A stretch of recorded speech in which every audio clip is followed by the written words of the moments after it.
संध्या recording studio Sitaram चौराहा कुशीनगर।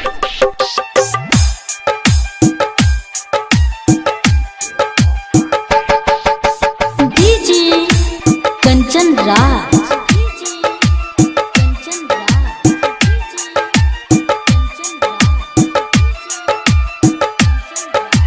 नीम चौक चौसीमा वैशाली।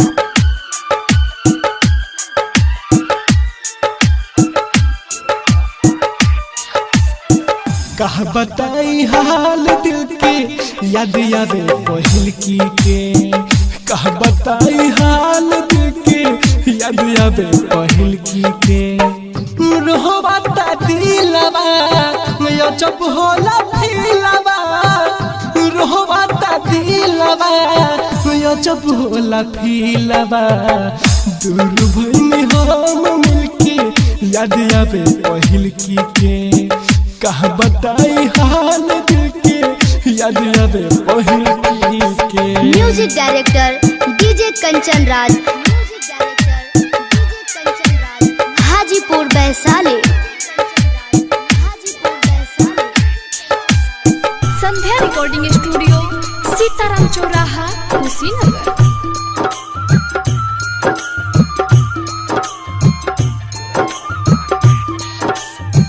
भूल ना भुलाइले ओकर सुरतिया हो।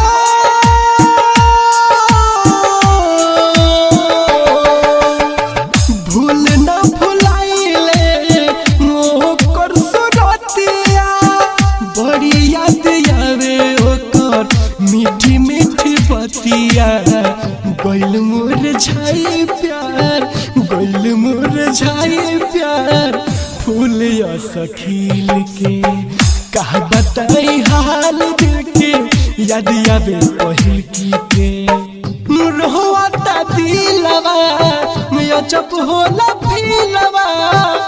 रोहबाता दिलवा मैं जब होला फिलवा। दूर भइनी हम मिलके याद आवे पहिल की के। कहा बताई हाल दिल के याद आवे पहिल के। कंचन राज, नीम चौक चौसीमा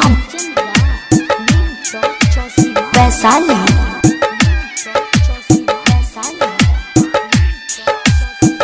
संध्या रिकॉर्डिंग स्टूडियो सीताराम चौराहा कुशीनगर।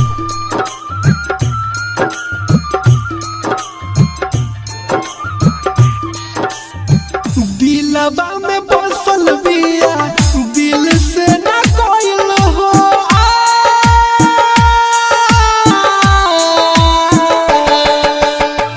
दिलवा में बसल बिया दिल से ना कोइल हो। हमरा साथ यार काहे ऐसन भइल हो। राइटर में राज गुडू, राइटर में राज गुडू। बुझ यार फील के। कहा बताई हाल दिल के याद आवे पहिल की के। रोहबाता दिलवा मैं जब होला फिलवा। रोहबाता दिलवा मैं जब होला फिलवा। दूर भइनी हम मिलके याद आवे पहिल की के। कहा बताई हाल दिल के याद आवे पहिल की के।